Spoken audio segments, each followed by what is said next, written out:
Hello जय हिंद साथियों, स्वागत है आप सभी। यदि आप आईटीआई के छात्र हैं और आपको जानकारी नहीं है किस तरह के एग्जाम में क्वेश्चन पूछे जा रहे हैं, तो मैं आपसे रिक्वेस्ट करूंगा कि आप इस वीडियो को कंप्लीट देखिएगा। और यदि आप हमारे चैनल पर नए होंगे और इस तरह की डेली आप जानकारी चाहते हैं किस तरह के क्वेश्चन पूछे जा रहे हैं परीक्षाओं में, तो आप हमारे चैनल को भी सब्सक्राइब कर सकते हैं, आपको जानकारी मिलती रहेगी। तो चलिए आज का क्वेश्चन स्टार्ट करते हैं क्वेश्चन नंबर 1 से, जिसमें साथियों यहाँ पर पहला क्वेश्चन पूछा जा रहा है कि साइन वेव का पीक टू पीक मान है। ए ऑप्शन साइन वेव का अधिकतम या फेज मान के बराबर, बी ऑप्शन दिया गया साइन वेव का अधिकतम या फेज मान का दोगुना, सी ऑप्शन है साइन वेव का अधिकतम या फेज मान का आधा, और डी ऑप्शन देंगे कि साइन वेव का अधिकतम या फेज का मान 4 गुना। तो साथियों ध्यान रखिएगा, साइन वेव का जो पीक टू पीक मान होता है वो साइन वेव का अधिकतम होता है और फेज मान का 4 गुना होता है, ध्यान रखिएगा। तो यहाँ पर आपका सही हो जाता है साथियों ऑप्शन नंबर डी, बिल्कुल करेक्ट आंसर। जितने भी छात्र गए थे आज की डेट में एग्जाम देने, यदि उन्होंने डी ऑप्शन मारा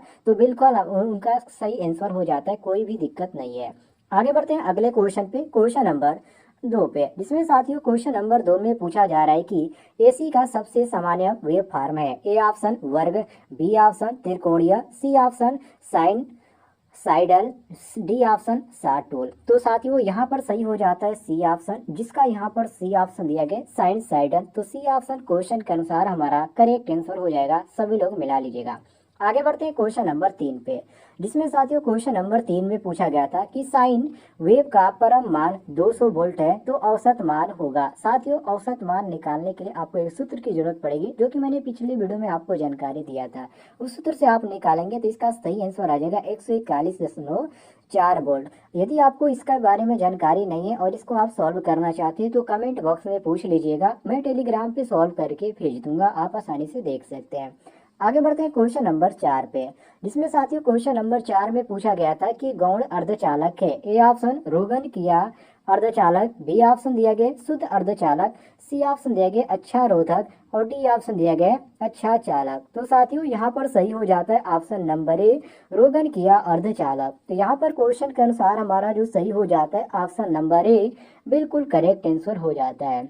आगे बढ़ते हैं हम अगले क्वेश्चन पे, क्वेश्चन नंबर 5 पे, जिसमें साथियों यहाँ पर क्वेश्चन नंबर 5 में पूछा जा रहा है कि एन टाइप अर्धचालक में मुक्त इलेक्ट्रॉन कहलाता है। ए ऑप्शन अल्पसंख्यक वाहक, बी ऑप्शन दिया गया संयोजक इलेक्ट्रॉन, सी ऑप्शन दिया गया बहुसंख्यक वाहक, डी ऑप्शन दिया गया आवेशित वाहक। तो साथियों यहाँ पर सही हो जाता है ऑप्शन नंबर सी, जिसको बोला जाता है बहुसंख्यक वाहक। सी ऑप्शन हमारा क्वेश्चन के अनुसार करेक्ट आंसर हो जाएगा। आगे बढ़ते हैं साथियों क्वेश्चन नंबर 6 पे, जिसमें साथियों क्वेश्चन नंबर 6 में पूछा जा रहा है कि एन टाइप अर्धचालक में छिद्र इलेक्ट्रॉन कहलाता है। ए ऑप्शन अल्पसंख्यक वाहक, बी ऑप्शन दिया गया बहुसंख्यक वाहक, सी ऑप्शन दिया गया प्रोटॉन, और डी ऑप्शन दिया गया आवेशित वाहक। तो साथियों यहाँ पर सही हो जाता है आपका ऑप्शन नंबर ए, जिसको बोला जाता है अल्पसंख्यक वाहक। तो ए ऑप्शन हमारा क्वेश्चन के अनुसार करेक्ट आंसर हो जाएगा। आगे बढ़ते हैं साथियों क्वेश्चन नंबर 7 पे, जिसमें क्वेश्चन नंबर 7 में पूछा गया था कि तापमान में वृद्धि के साथ एक धातु का थर्मल चालकता क्या होता है, बढ़ता है। ए ऑप्शन में दिया गया था, बी ऑप्शन दिया गया था घटता है, सी ऑप्शन दिया गया था समान रहता है, डी ऑप्शन दिया गया था इनमें से कोई नहीं। तो साथियों यहाँ पर सही हो जाता है ऑप्शन नंबर बी की घटता है। ध्यान रखिएगा, तापमान में वृद्धि के साथ एक धातु का जो थर्मल चालकता होता है वो घटता है। तो ऑप्शन नंबर बी हमारा सही हो जाएगा क्वेश्चन के अनुसार। आगे बढ़ते हैं क्वेश्चन नंबर 8 पे, जिसमें साथियों क्वेश्चन नंबर 8 में पूछा गया था कि स्टील में कार्बन सामग्री की वृद्धि के साथ अधिकतम स्ट्रेंथ होता है। ए ऑप्शन बढ़ता है, बी ऑप्शन घटता है, सी ऑप्शन समान रहता है, डी ऑप्शन इनमें से कोई नहीं। तो साथियों यहाँ पर सही हो जाता है ऑप्शन नंबर बी। जितने भी छात्रों ने बी ऑप्शन मारा होगा उनका बी ऑप्शन क्वेश्चन के अनुसार करेक्ट आंसर हो जाता है, सभी लोग मिला लीजिएगा। आगे बढ़ते हैं क्वेश्चन नंबर 9 पे, जिसमें क्वेश्चन नंबर 9 में पूछा गया था कि वाटर हीटिंग अपरेटस के लिए कौन सा नॉन फेरस धातु खासकर प्रयोग होता है। A option copper, B option lead, C option zinc, D option tin. तो साथियों यहाँ पर सही हो जाता है ऑप्शन नंबर ए, जिसको कॉपर के नाम से जाना जाता है। कॉपर एक ऐसा यहाँ पर धातु होता है जो कि वाटर हीटिंग ऑपरेशन के लिए इसमें नॉन फेरस धातु का प्रयोग किया जाता है, ध्यान रखिएगा। तो ये ऑप्शन आपका क्वेश्चन के अनुसार करेक्ट आंसर हो जाता है। आगे बढ़ते हैं क्वेश्चन नंबर 10 पे, जिसमें साथियों क्वेश्चन नंबर 10 में पूछा गया था कि बैटरी कंटेनर में कौन सा नॉन फेरस धातु प्रयोग होता है। अभी मैंने आपको जानकारी दिया, क्या मैंने कहा था, कॉपर, लेकिन यहाँ पर बैटरी के लिए बात किया जाए तो जिंक यहाँ पर सही हो जाता है, ध्यान रखिएगा। तो यहाँ पर सही हो जाएगा साथियों ऑप्शन नंबर सी, जिंक। बाकी आपको कंफ्यूजन करने के लिए यहाँ पर कॉपर भी दिया गया था, लेड भी दिया गया था, टीन भी दिया गया था, लेकिन यहाँ पर आपका सही हो जाता है ऑप्शन नंबर सी, बिल्कुल करेक्ट आंसर मिला लीजिएगा। आगे बढ़ते हैं क्वेश्चन नंबर 11 पे, जिसमें साथियों क्वेश्चन नंबर 11 में पूछा गया था कि जो घर्षण बल पर निर्भर करता है वो क्या कहलाता है। धातुओं का प्रकार या संपर्क सतह, या सी ऑप्शन दिया गया था संपर्क धातुओं की मात्रा, डी ऑप्शन दिया गया था धातुओं की गुणवत्ता। तो साथियों यहाँ पर सही हो जाता है ऑप्शन नंबर बी, जिसको बोला जाता है संपर्क सतह। तो यहाँ पर बी ऑप्शन आपका क्वेश्चन के अनुसार करेक्ट आंसर हो जाएगा, मिला लीजिएगा। आगे बढ़ते हैं क्वेश्चन नंबर 12 पे, जिसमें साथियों क्वेश्चन नंबर 12 में पूछा गया था कि यदि दो वस्तुएं विरामावस्था में संपर्क में हो तो किस प्रकार का घर्षण कहलाता है। ए ऑप्शन सर्पी घर्षण, बी ऑप्शन रोलिंग घर्षण, सी ऑप्शन स्थैतिक घर्षण और डी ऑप्शन कोणीय घर्षण। तो साथियों यहाँ पर सही हो जाता है आपका ऑप्शन नंबर सी, जिसको बोला जाता है स्थैतिक घर्षण। तो सी ऑप्शन आपका सही हो जाएगा, क्वेश्चन के अनुसार मिला लीजिएगा। आगे बढ़ते हैं हम अगले क्वेश्चन पे, क्वेश्चन नंबर 13 पे, जिसमें क्वेश्चन नंबर 13 में पूछा गया था कि जो वस्तु के गुरुत्वाकर्षण के केंद्र को प्रभावित करता है वो क्या कहलाता है। ए ऑप्शन भार, बी ऑप्शन द्रव्यमान, सी ऑप्शन घनत्व, डी ऑप्शन आकार। साथियों जो वस्तु के गुरुत्वाकर्षण के केंद्र को प्रभावित करता है उसको क्या बोला जाता है, उसको बोला जाता है द्रव्यमान। और जिन छात्रों ने बी ऑप्शन मारा होगा उनका करेक्ट आंसर हो जाता है द्रव्यमान, ध्यान रखिएगा। आगे बढ़ते हैं हम क्वेश्चन नंबर 14 पे, जिसमें पूछा जा रहा है कि एक आयताकार शरीर के गुरुत्वाकर्षण का केंद्र क्या है। ए ऑप्शन आयत का लंबा हिस्सा, बी ऑप्शन आयत का छोटा भाग और सी ऑप्शन इसके विकर्णों के प्रतिच्छेदन बिंदु पर और डी ऑप्शन कोनों पर। तो साथियों यहाँ पर सही हो जाता है आपका ऑप्शन नंबर सी कि इसके विकर्णों के प्रतिच्छेदन बिंदु पर। तो सी ऑप्शन हमारा क्वेश्चन के अनुसार करेक्ट आंसर हो जाता है।